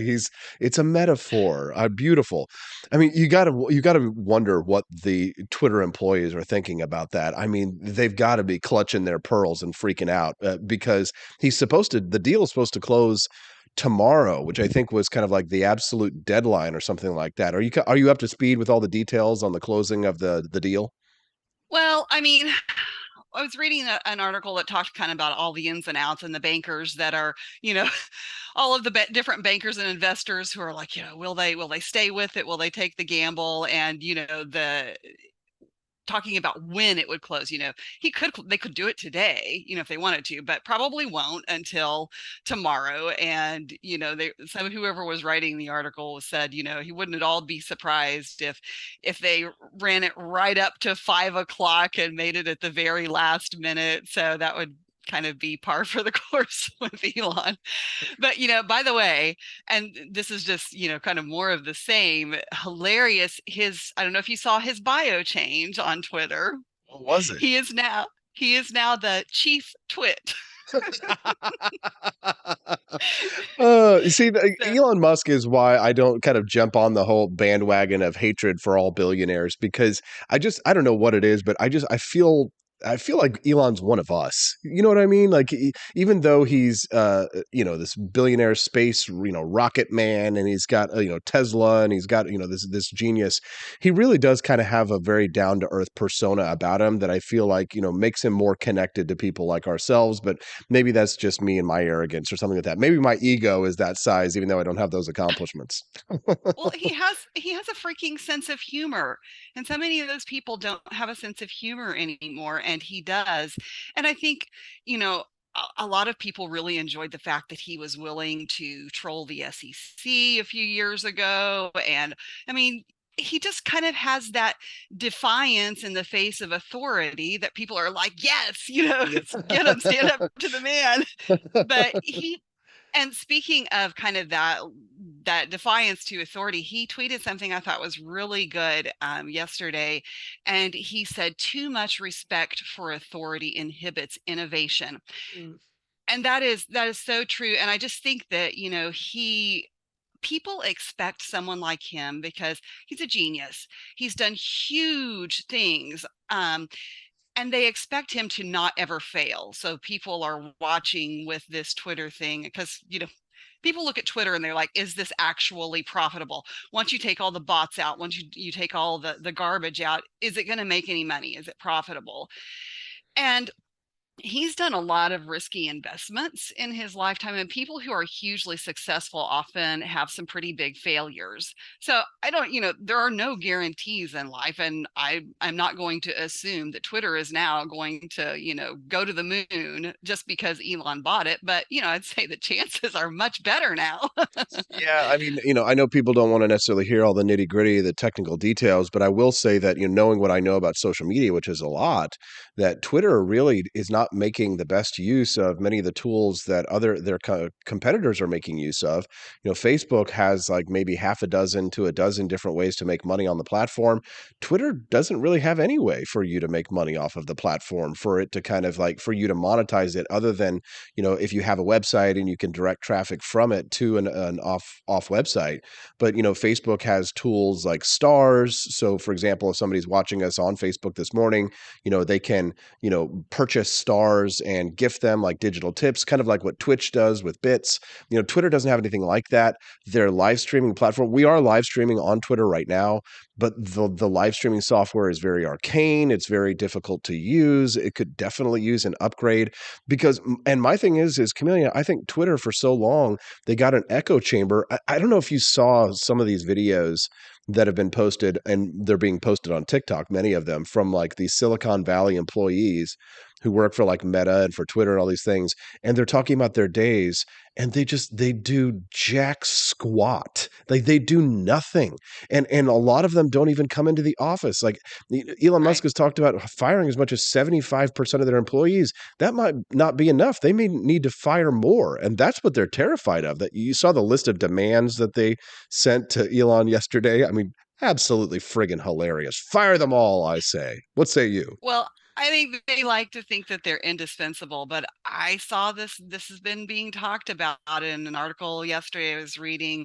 There was a little blip, and it said it's just kind of like the best kept open secret in Silicon Valley that there's way too many staff, and they're just, I mean, they don't need nearly the amount of staff that people that work for those companies. So yeah, I wouldn't be surprised. And boy, hair's going to be on fire when they start firing people. Well, here's the thing, if you know anything about Elon Musk's business practices, like he like sleeps in the Tesla factories, right? So he's working like 20 hours a day in many of his places, and he expects his employees to work that level of difficulty too. You can't be like, some 23-year-old TikTok star, talking about your, frappe and your avocado toast, making TikTok videos and work for Elon Musk. He doesn't put up with that kind of stuff. He's going to demand higher levels. His expectations are much higher. So, I mean, that's where the threats came from, why he was talking about firing as much as 75% of people, because a lot of these people at these big Silicon Valley companies, they have coasted on the backs of the billions that are just not there anymore. I think Mark Zuckerberg, they said, lost something like $70 billion worth of his wealth recently in Meta because of his misplaced desire to move everyone into a metaverse. And they are not doing well over. Oh my God. I mean, listen, you love to see it. They're certainly suffering over there, but I think it's because they have put so much attention and so much focus on their political aspirations that they have failed in providing the kinds of services that people actually want. And a lot of it goes back to the 2016 election. I think, not to, constantly bring up Donald Trump and everything, but they were so triggered by Donald Trump's election. And so that you can go back and read the articles, CJ, that, all these Silicon Valley companies were pointing the finger at Twitter and at Facebook for Donald Trump getting elected because and so they pivoted back in 2016. They pivoted to algorithmic suppression of conservative views. And there's been a backlash to that. There's been the creation of other social networks. Rumble has come up, Truth Social, Parler, all these alternatives. They may not be dominant in the fields yet, but now these social media companies do have competition. And because they've overly focused on politics rather than innovation, I believe that that's been one of their major failures. Would you agree? Sure, I do agree. And I think that, it's taken the competition a little while to catch up. I think that's to be expected. I mean, that's, when these platforms like Facebook and Twitter are as big as they are and as successful as they are, it's going to take some time for the market to catch up with that when, that's spurred by, they've created a negative environment for a lot of their users. So, I think that's totally be expected. I did see a very interesting marketing idea for Elon yesterday that somebody said that he could probably recoup all of his costs for Twitter. Okay, what was it? If he would make the Twitter firings pay-per-view. I would pay top dollar. Right? And then somebody else said, well, somebody else said it would make it even better if he brought Donald Trump in to do the firing. Well, I mean, speaking of Trump, and do you think that these people are getting, our buddy Reed Coverdale keeps getting banned from Twitter? I mean, do you think that people are going to be reinstated? Is there any talk of that? Have you read anything about what's going to happen in terms of, bringing people back? I know Trump says that he wouldn't come back. I don't know if I believe him about that or not, but I mean, do you think that, going forward that people, I guess libs of TikTok have survived, but a lot of people were banned for good, Alex Jones and others. Do you think they come back? I can't imagine that if he's really going to do what he said that he's going to do with Twitter, I can't imagine that he wouldn't, make sure that all of those people were reinstated. But I don't know. You don't hear, he hasn't said very much about that. And you don't hear very much about it, but that'll be really interesting to watch. God, imagine, because they made such a martyr out of Alex Jones. If he comes back on Twitter, I mean, it's going to be like the resurrection of Christ, not to be too sacrilegious or anything like that. But I mean, and on the third day, Alex Jones was restored on Twitter, and all of a sudden it's just, I can't, God, imagine what the articles are going to be like when they start coming out, writing about what Alex Jones is saying and doing. And if Trump comes back, I mean, they're already saying it's going to become a right-wing cesspool. But you know what? I am here for it. The chaos. Yes. And it's like, I'm not even a big Alex Jones fan or a Donald Trump fan, but here's the thing. I appreciate the disruption, right? I appreciate the disruption of the status quo, because for too long, the establishment has had a hold. We've had these walled gardens, and the amount of control that has been exerted over our discussions and our conversations in this country. I mean, you could take this all the way back to when there was only 3 or 4 different television stations, and we had to work to, deregulate, television in order for us to have more, cable broadband for it to be able to come out, and so that we could actually have more than 4 freaking television stations. Apply it to, craft beer if you want and stuff, the deregulation of the beer industry, the deregulation of the airline industry. The more ability that we have to have choices, especially in communications, the more free thought is engendered. I mean, if it takes an Alex Jones or a Donald Trump for that kind of a disruption, I mean, I'm here for it. What about you? Yeah.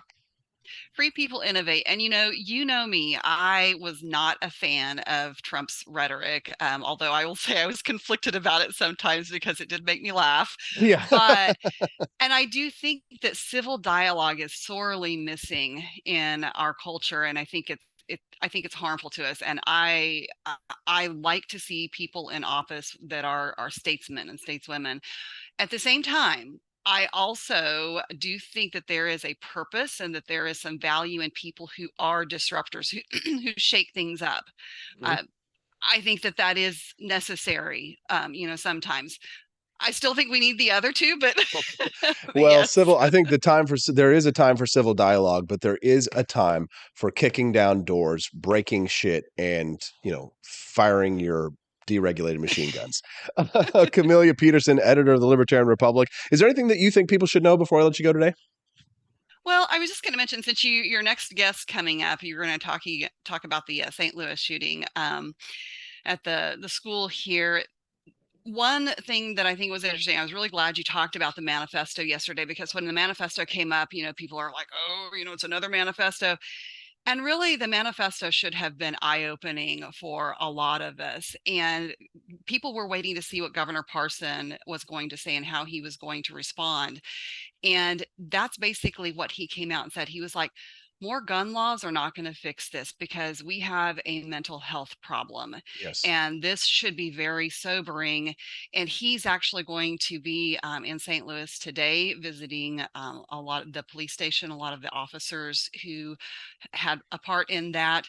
And one little thing that I think a lot of people may not realize is that just down the street, they were holding a memorial service for a police officer that they lost to suicide. And several of the officers that responded to that shooting came directly. They left that ceremony and came over to respond, some of them in plain clothes. So I think that's, I really appreciate that he's taking that approach. And I think that we should be looking at the line between, what causes people to crack is very thin. And it's should be sobering for all of us. Good stuff. Yeah, Camellia, thank you so much for that injunction. I appreciate that. And thank you very much for your time today and your reporting. We always appreciate your appearances on the show. Have a great day. You too. Bye. Bye. That was Camellia Peterson. Do you like CJ? Send us a text, 573-319-1586. All right, coming up next, cats. Yes, cats. No, not the musical Cats, the actual cats. Cats can recognize when you're talking to them. They can recognize if their owner or a stranger is speaking to them, according to a study. Yeah, that. And then we'll speak to Bex Bullitt at 8:30 about the mind of mass shooters. All that and more when we get back on the Wake Up America Show at wakeupAmericaShow.com. My name is Kelvin. Welcome to Frenchy Bush. This is my Didi's website. Now I've decided to speak to you with my real voice for the first time ever to tell you about how cool Frenchy Bush is. But I've decided that this is the perfect opportunity to share with you. Frenchy Bush is a good website. You should follow us on socials. If you like Frenchies or any kind of bulldogs, me and my new brother George are going to try to make your life more fun. Hello, I'm George. My neck isn't really thick yet, but it will be. We are so glad you're here. Please ignore my floating eyeball. It helps me spot predators who might be approaching from the sides. Didi made Frenchy bullshit to review things that he uses on me and my brother to tell you if it's good or bullshit. Take this collar, for example. Didi really likes it. Didi said it's really handy because us Frenchies got thick necks. Need something really tough. People think Frenchies are little, but if you look at us from below, you can see we are really pretty buff. Beefcake. Yes. Look at my creamy thighs and chest. Yes. You like that? Big brother, please focus. Frenchy Bush. Please follow us for more great content and read the Frenchy Bush blog for more fun and cool stuff.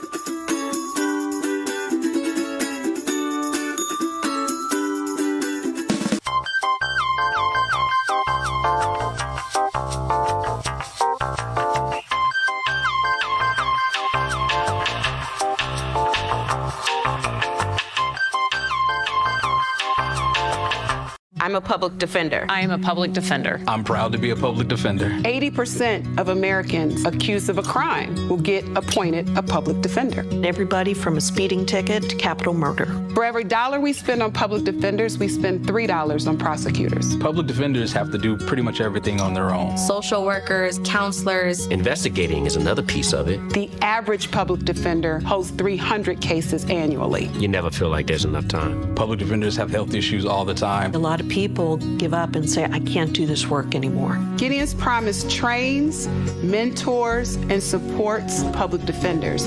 There are a lot of people who say that they would not still be public defenders, but for Gideon's Promise. It's fueled me to continue on in this fight. Gideon's Promise has changed the face of public defense. People see us as troublemakers. Good trouble only. We don't make it easy. It should not be easy to take away someone's liberty.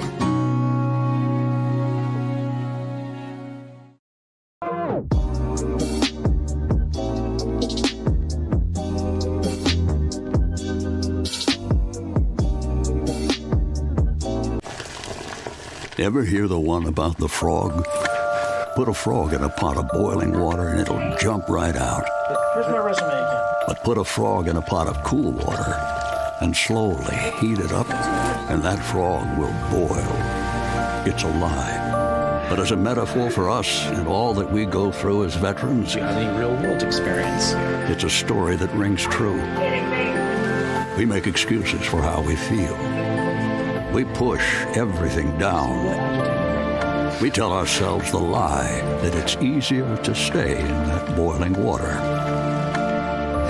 to disconnect. And some days, maybe it is. But you've never been interested in easy. Make no mistake, reaching out is hard. Do it anyway. You're not alone. You've got this. You are not a frog. Find resources at va.gov/reach.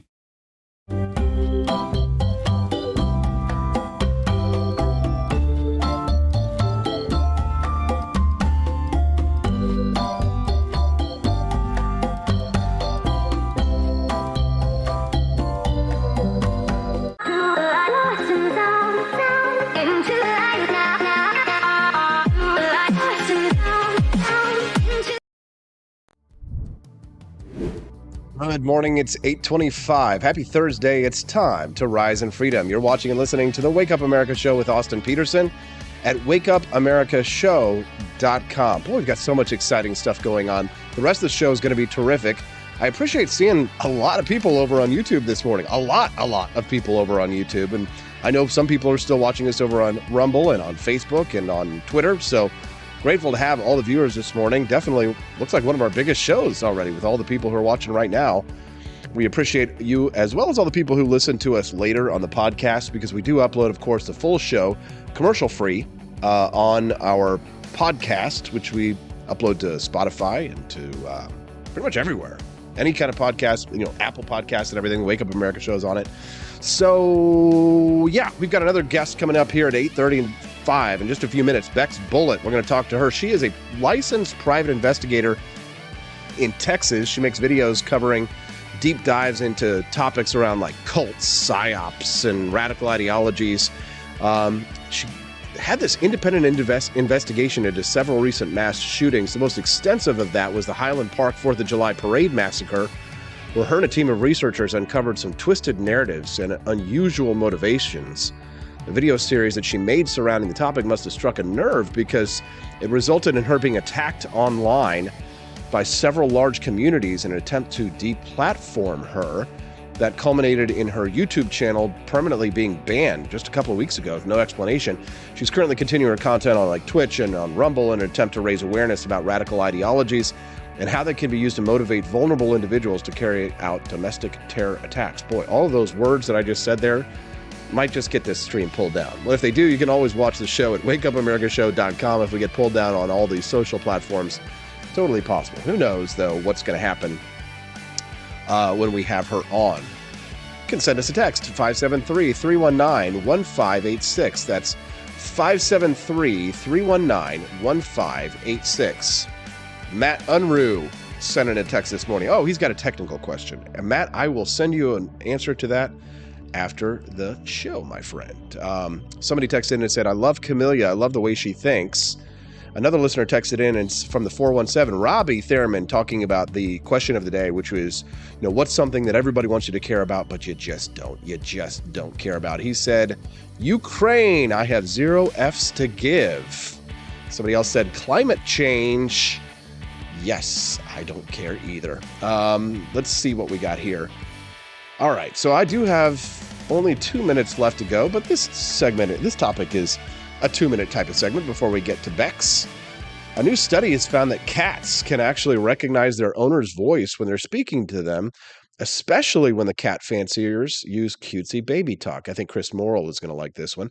Felines can also tell if it's their owner talking or a complete stranger and respond accordingly. According to the study published in the Animal Cognition Journal on Tuesday, the research from France suggests what many owners have already believed, that cats and their humans can form strong bonds. The study's authors wrote that our results highlight the importance of one-to-one relationships for cats. These findings bring a new dimension to the consideration of human-cat relationship, as they imply the development of a particular communication into human-cat dyads that relies upon experience. So the study found that cats can distinguish when their owner is talking directly to them as opposed to another adult. Their behavior significantly increased when having a high-pitched, cat-directed tone, like when speaking to a child. So when you're like, hi, little num-nums, oh, num-nums, how are you? If you talk like that to the cat, right? Isn't that sweet? The cats could distinguish when their owner was speaking in a cat-directed or adult-directed tone. The felines did not react any differently when a stranger switched between the two. Isn't that interesting? So it didn't matter if it was a stranger. If the stranger started talking like, "Hey, num-nums, how you doing, kitty, kitty, kitty?" They didn't react the same way that they did when their owner did that. So the small study used 16 cats to record how they reacted to the recordings of their owner's voice and then that of a stranger. Then they examined how each feline responded to a tone directed to them, and the study found the cats were able to distinguish between the phrases spoken by their owners. I'm fascinated by the history of humans and cats, especially because, they go all the way back to ancient Egypt. It's fascinating stuff. I'm not a big cat guy. I know that Chris Morrill loves this topic, but I've got to go to break because we want to talk to Bex Bullitt about the minds of mass shooters and serial killers. We'll talk about that when we get back on the Wake Up America show at wakeupAmericaShow.com. I enlisted as a medic to be there to help my patients, and after an injury, I found myself as a patient. I experienced post-traumatic seizures. Depression is a big one that comes along with it, PTSD. So I pursued my PhD in neuroscience and regenerative medicine. The coalition has helped fund my academic pursuits. They genuinely care about helping the vet in whatever way that they can. Through supporting the coalition, you're supporting some of the veterans that have the biggest needs. Visit saluteheroes.org to learn more.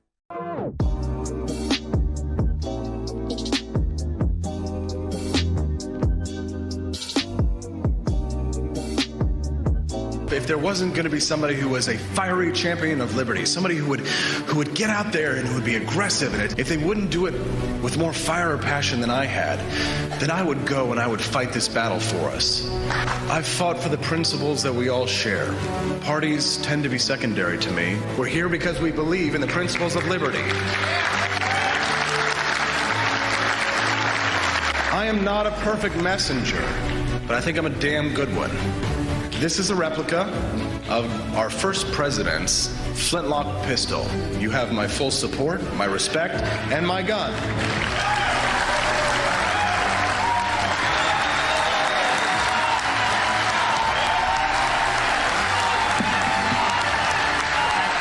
Thank you.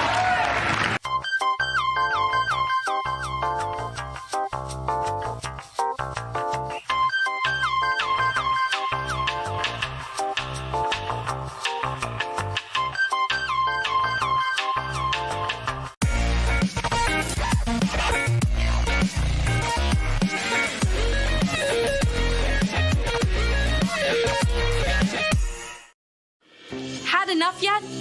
Do facts no longer matter? Are lies to be encouraged instead of punished?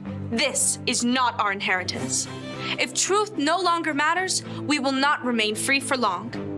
This is our generation's challenge, to defend our founders' hope that we the people could self-govern if we defend our right to get the facts. And right now, we're building the only defense of free people have, the facts, on every politician, every position they held, every statement they've made, every vote they've made, and any cash they've taken.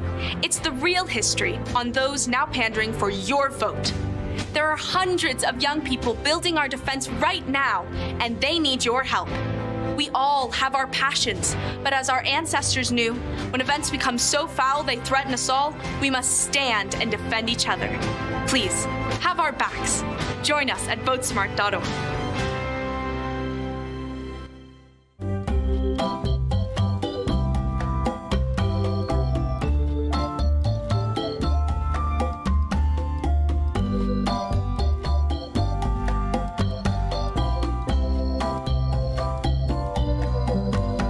What would happen if I had to pick up the phone, call 911 for one of my family members or one of my neighbors? What would I do if no one was on the other end to respond? What if there was no 911? So you can be a part of the solution. Anybody can be a firefighter. Male, female, younger, older. We have school teachers. We have leaders in business. Is me, you, anyone that wants to be. There is no typical firefighter. Halloween is coming. The festival of Samhain approaches, and your lazy butt doesn't have a Halloween costume yet? How can you pledge allegiance to the Dark Lord this year and possibly offend everyone at the same time? Visit the AP for Liberty shop and get your shirt today. The 9 most terrifying words in the English language are, I'm from the government, and I'm here to help. So grab your government is scary tee and tell everyone at the party that you're here to help. Other great seasonal items are available as well, so don't miss out. And visit AP for Liberty shop today. That's apforlibertyshop.com.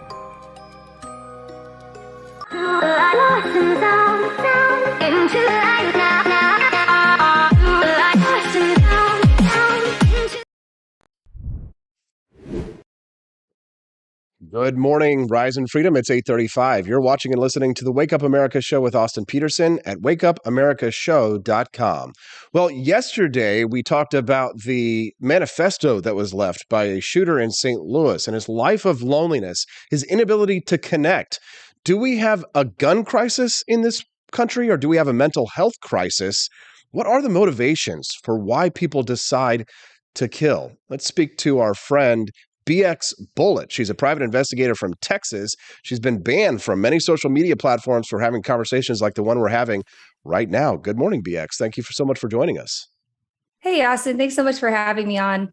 Yeah, thanks so much for coming on. So can you give us like a little brief kind of Reader's Digest version of why you think it is that your account on YouTube was shut down? I know a lot of people, it was kind of like a mass reporting thing, but what was it that you think that you said that triggered them so much?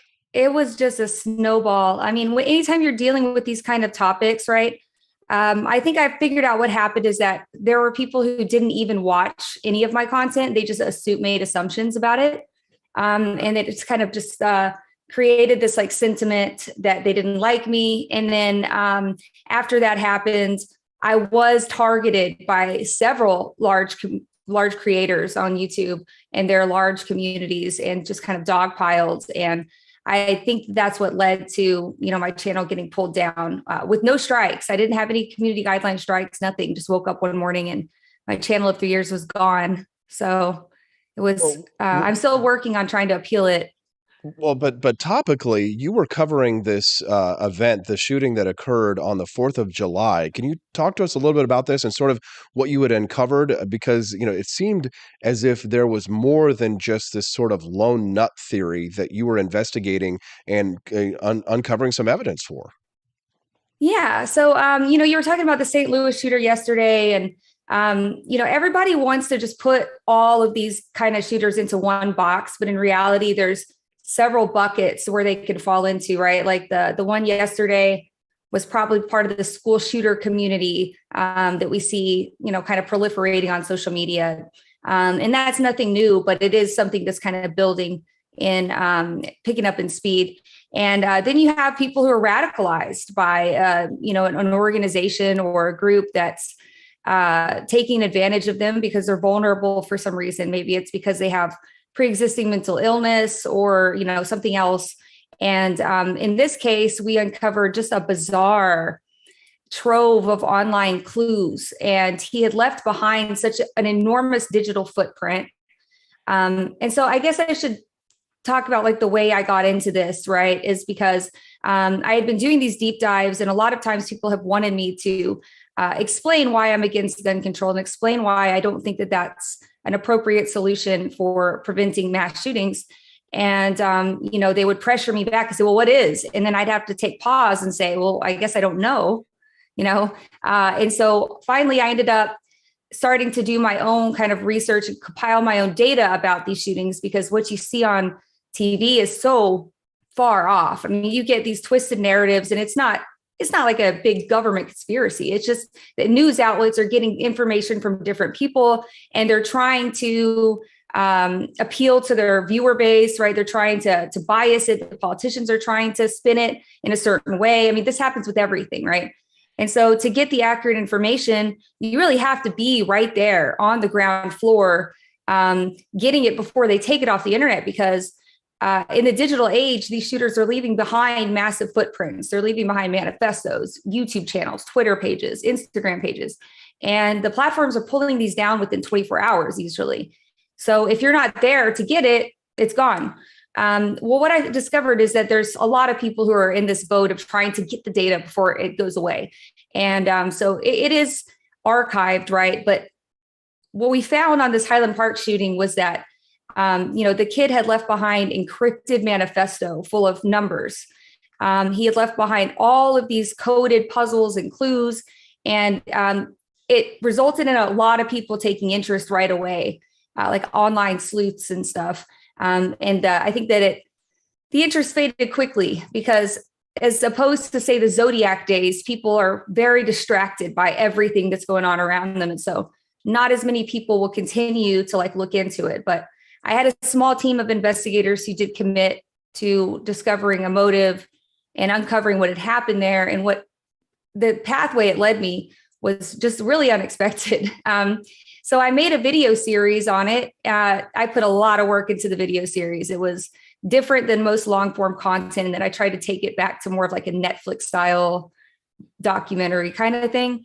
And it was very popular, but unfortunately it did get pulled off of YouTube. And so I'm still waiting to re-upload it to Rumble, but yeah, it's a very fascinating story for sure. If you're just tuning in, we're speaking to Bex Bullitt. She's a private investigator from Texas who had her platform, who was deplatformed on YouTube for doing investigations regarding an incident that occurred on the 4th of July, where a man shot at a 4th of July parade and killed several people. I guess when you contacted me first, BX, you sent me a bunch of information about this one, and I was kind of blown away, because it was a lot of information and a lot to take in for somebody who had never looked at it. But I mean, when you say that, you kind of draw allusions to the Zodiac killer, there was a lot of digital footprints. There was a lot of data that this shooter had left out there, and you started to kind of sort of unravel the sweater, and it started to take you into some really disturbing directions. What did you what was the most shocking or surprising thing that you, or at least piece of evidence or fact that you found while you were doing this investigation that you could share with our listeners? That I could share, right? I mean, like you were talking about the sweater, right?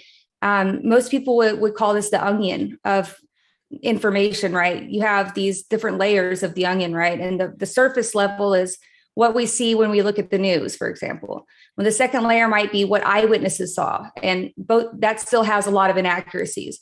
When you unravel a little bit deeper and deeper, you go down this radicalization pipeline. You start to see what this kid was looking at on the internet, who he was talking to on the internet. And this is the kind of thing that I feel like is hidden from the public. And I'm not saying that as like, oh, it's this big giant cover up. I think it's not as sinister as that. I think it's more that they either don't think the public is that interested, so in general, like it's not newsworthy. But also, I think that they really don't want us to know the extent that radicalized groups play and the risk that they pose. Because I think the most surprising thing that I found in all of this was how little people understand about radicalization. They kind of conflate it with this mind control, like, conspiracy theory stuff. But, brainwashing is very real. Indoctrination, radical indoctrination, when you look at like radical jihad, for example, right? Suicide bombers, how do they convince them to do that? It's the same kind of situation here. It's just that it takes many different paths. And in this case, he was, there's a new kind of radicalization I'm seeing popping up a lot, and it's having to do with New Age ideology. So New Age religion, this idea that we're existing in a different consciousness state than we're meant to exist, and that there's a shift coming, and we're all going to shift to a new consciousness level, kind of. Some of them have aliens involved. There's a lot of Eastern meets Western, esoteric kind of stuff, occultism. I mean, you name it. There's a lot of really weird stuff in this pipeline. So yeah, it took me to some very, very bizarre places on the internet for sure. And so it was, and I met some weird people on the internet too. That's every day. And that's our audience as well, who can text in at 573-319-1586. They like to call themselves the Cantina Crew. You can text the show this morning at 573-319-1586. We're speaking to Bex Bullitt. She's a private investigator who does true crime series and investigations into mass shootings and incidents that occur, violent incidents that occur across the country. Now, you say that these shooters, they can't fit in a box, but there does seem to be, and maybe tell me if I'm wrong, there does seem to sometimes be common threads that occur that you see in these incidents. So, for example, the shooter at the school in St. Louis this last week, he released a manifesto that talked about him being unable to connect. He never had a girlfriend. He didn't have a family. He didn't have anybody who cared about him. He felt like he was a loner. And to me, that seems like the kind of thing, the theme that we hear, whether, Elliot Rodger, for example, like the incel shooter in California, right? And at least allegedly, the guy from that, was it the Highland Park, incident that we're discussing here, right? The shooting at the 4th of July parade, right? There does seem to be some common threads with these incidents. Is there not? Mm-hmm. Well, it would depend on where you're getting your information. So, the information that's put out about these shooters a lot of times is extremely inaccurate. And also, if you're watching more right-wing media, they're going to steer it more towards that. He's a loner, he's depressed, he needs family, because that's just the guided box they want to put them in. The Highland Park shooter, I did hear that narrative, and it was completely false. What's funny is when I started to kind of do this research, I entered in with a lot of the same assumptions that you have now, a lot of the same assumptions that most people have. And the data caused me to change my mind on that.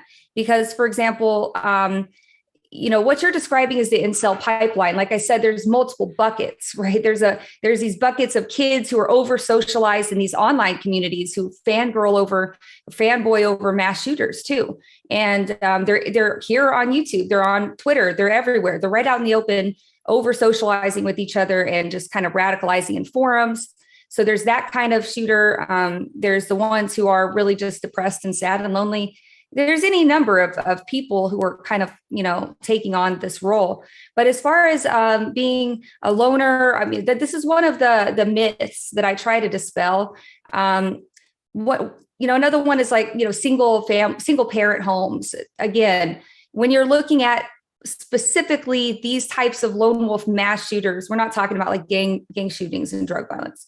But the data says that only 9% of them have come from single family homes, right? So when you try to show people this data, a lot of times they get really angry and hostile at you, and they'll start, getting mad. And you're like, just showing them the numbers. It's just right here. I don't know how you want me to interpret that differently. But people sometimes don't like being confronted with data that conflicts with what their preconceived notion society is. Do you right? think that the reason for that might be that people desire to have things simplified, that they want to oversimplify things so that we can try and understand it?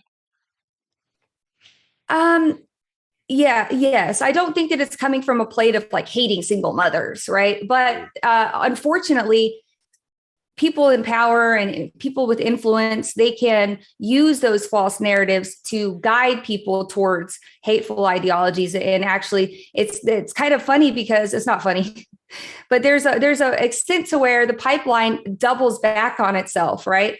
Because, for example, with the Highland Park shooting, I saw this happening and I was like, I couldn't believe what was happening. But I saw Tucker Carlson spinning a lie about how he was, oh, these kids and, they're raised by single moms and they're on antidepressants and they're sad and society's neglecting them. And, the plight of being a young man. And I'm thinking to myself, what he's doing is driving incels into these communities, right? He's further isolating men and making them feel angry and getting them riled up, which is what's sending them straight back to the incel pipeline. And that's where you see people, because I guess I should explain, like as a private investigator and stuff, I'm actually going into these communities. So I am in there. I'm watching them radicalize and go crazy. And, there's a lot of reporting that my team does to the FBI and stuff too. We'll always try to escalate things that seem like an immediate threat. But I'm in there watching it happen. And I'm thinking to myself, like, people need to stop with this, with these like false narratives that they're trying to politicize the issue, whether it be towards gun control, which in the case of the most dangerous type of radicalization right now, which is, the accelerationist pipeline. For example, neo-Nazi movements, which are attempting to radicalize kids or people into violence, right?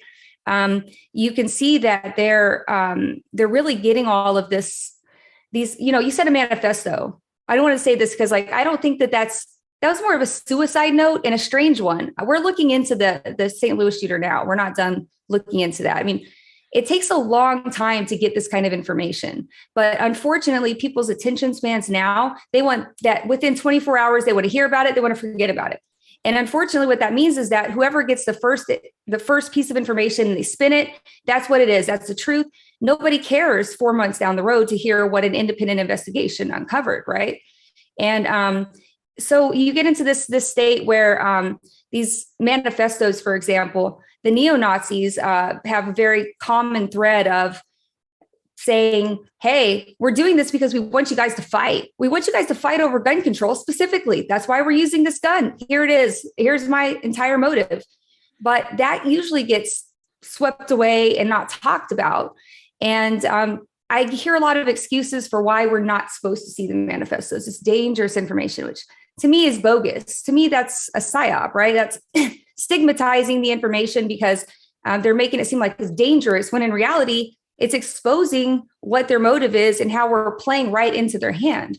So it's very, very interesting to see how this all plays out, from the inside, and to also see how visceral the reaction has been to me trying to talk about this and how these large communities dogpiled me and basically just took me off the platform. When, I'm not alleging any kind of crazy Alex Jones conspiracies or anything, right? You would imagine that, that would piss people off, right? But what I'm saying is it's not crazy. It's actually very factual. I think more than anything else, it scares people because they can't just say, oh, you're a crazy conspiracy theorist, Alex Jones, that, claiming crisis actors is absurd. Now they have to listen to me because I'm making sense. And they're going, I don't like that. Get rid of her, So that's kind of... I think as humans, we as humans, we really love to compartmentalize. If you're just tuning into the show, we're speaking to Bex Bullitt. She's a private investigator from Texas. You can text the show at 573-319-1586. Can we focus in for just a moment on one incident? And we haven't kind of prepared for this discussion earlier, so I apologize if it's kind of coming out of the blue here. But the greatest mass shooting in American history is one that I feel like is the least examined, at least talked about. And that was the one of the shooting in Las Vegas at the Mirage. And the FBI stated, that there was no motive, and it just felt like it got swept under the rug, which gave rise to a lot of conspiracy theories. I sort of buy into the possibility that he may have been an FBI asset at one time that went rogue and went nuts and committed this crime, which is why they didn't really do the kind of thorough investigation that would normally be required for such a massive incident. Did you look into that incident much at all? Oh yeah. In fact, I would say that I know that there's plenty of people out there who the Las Vegas shooting was where they kind of just snapped and said, what the fuck, what is going on here? Right. Yeah. Cause I've said that to myself so many times during this investment. But yeah, for sure. It was very, very weird. I remember me personally saying, I'm never going to forget this and we can't drop this. And so many people were like, don't ever let them stop. Don't stop reminding them, keep the pressure on them. And, over time we did fade away and forgot about it. But I noticed that every year on the anniversary, people start slamming with questions. What's going on? Right. So occasionally we'll have this event that really opens people's eyes to what could be happening behind the scenes and to kind of expose some of that corruption, which does exist. I just don't think that it's every shooting, it's not always that. There's a lot of different things at play here. But for example, like Ruby Ridge, right? This is one of these things that happened that made people go, what? Why is the FBI trying to entrap this random guy in the mountains into, building an illegal gun? Why do we have these, FBI informants? And I think that FBI informants have definitely caused a huge problem in the country and need to be stopped. I mean, I am one of these people who is adamantly opposed to the FBI using informants to entrap people. I think it's being abused. It's to the point that it's a human rights violation. And this is based on research that I've done where, they have entrapped schizophrenics, people who barely are functional, right? And now these people are in jail. There's one in Dallas, I think, where the parents are suing the FBI saying, our son is a schizophrenic who's he's dependent on us. Like, you guys gave him a bomb in a van and you talked to him for months and you tweaked with his brain that was already on the edge. And so they're suing the FBI. And, when you talk about this, people get mad, but it's in the news. This is a real the FBI would never do that. The FBI would never do something like that. They've been corrupt in their entire then we have history. The Whitmer kidnapping, Whitmer kidnapping. No. Oh God, there's another one. It's just, so every now and then these things happen that expose what's really happening behind the scenes. And one thing about the informants is that they're protected, heavily protected, which means that if there was ever an informant involved somewhere, you'll never hear about it ever. So this is one of those things that you really can't prove unless it goes to court for some other reason, like the FBI gets in trouble for it, like they did with the Whitmer kidnapping. But in general, it won't go to trial. Like if it's involved in a mass shooting. And I really worry about, it's reckless, right? Because if you're messing with somebody's brain, this sad suicidal kid, and you're trying to guide him somewhere, and then what happens when one day he snaps and you lose track of him and he goes rogue and you go, whoops, we lost him, right? And you wonder if that could be happening in some of these cases, and you're not wrong to wonder that. But I would hesitate or caution you against jumping to that every single time, because there are these communities that every time they want to jump to that, and that's just not the case. False flag, always, right? No, we've got to we've got to be able to look at each one individually. Bex Bullitt, that was an awesome interview, but I've got to go. Where can people find out more about you and your work and support your career? Yeah, so right now I am permanently banned from YouTube for making a channel, I guess. And I'm working on my Rumble channel. So it is set up, and I'm about to start uploading my Highland Park docuseries this week. So it'll be coming out to Rumble. You can watch my entire investigation, all the crazy stuff that happened. There's probably another part even coming because I'm still finding new information. It's crazy. But Rumble, Bex Bullitt, and Twitch. Also, I do live streaming on Twitch, twitch.tv/BXBullittTV. And on Twitch, I do more of a live stream where I engage with chat, answer questions. It's very interactive, not very podcasty at all. So if you ever have questions for me, I'll be there tonight at 8:30. I'm there almost every night at 8:30 on Twitch. That's good stuff. Of course, they will absolutely tune into that after they're done watching my speech at my university tonight.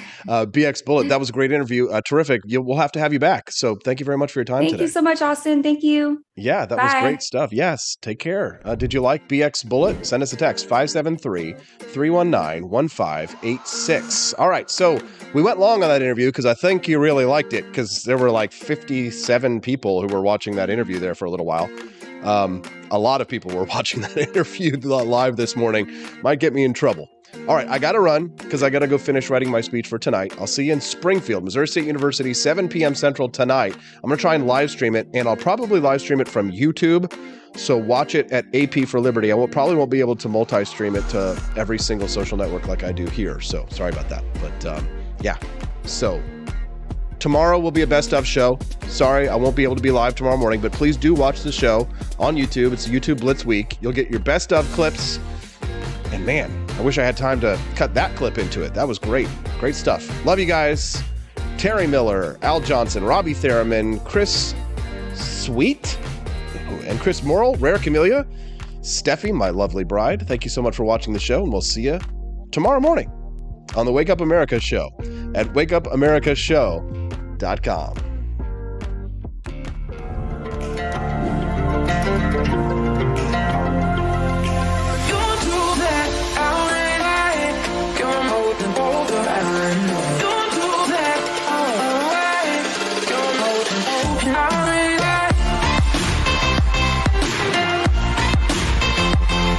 It's morning again in America. Our country is prouder and stronger and better.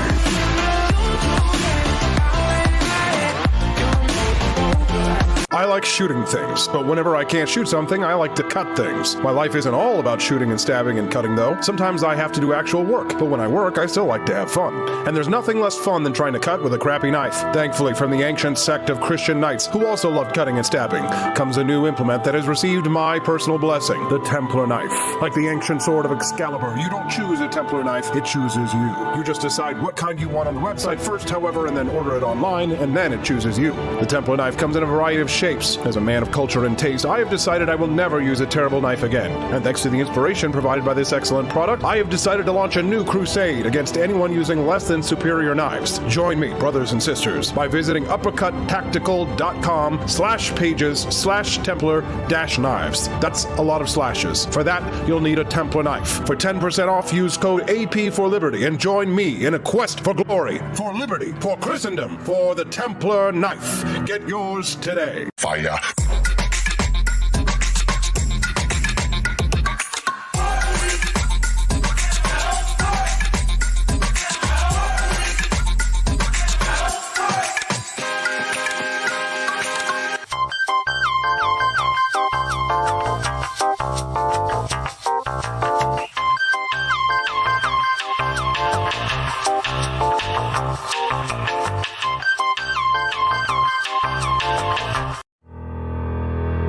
Your printing company stinks. They charge you too much money and they don't love America enough. We've got the solution. Patriot Printing USA. Whether you're running for office, saving souls, or just need business cards that will get you the new job you've been looking for, Patriot Printing USA has got you covered with the best prices around. Palm cards, brochures, bumper stickers, door hangers, you name it, we've got it. PatriotPrintingUSA.com. That's PatriotPrintingUSA.com.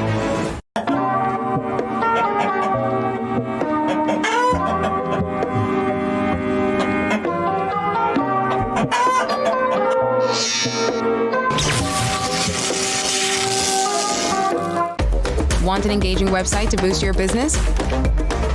You're just a click away from 5-star Fiverr talent. Hundreds of freelancer skills like web design. Head to Fiverr.com today and get something started.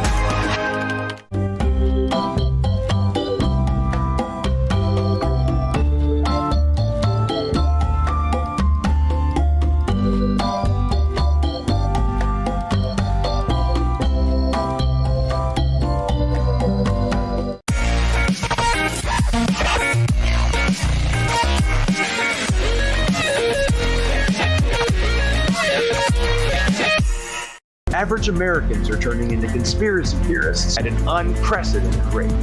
Flip City Magazine was created for new converts to aid in their in-depth research along the path of absolute truth.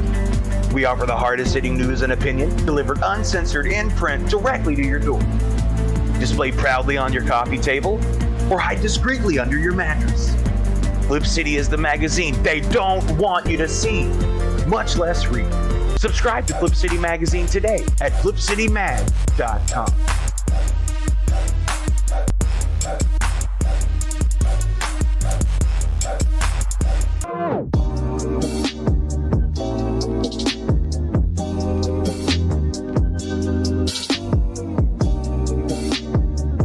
I would remind you that extremism in the defense of liberty is no vice.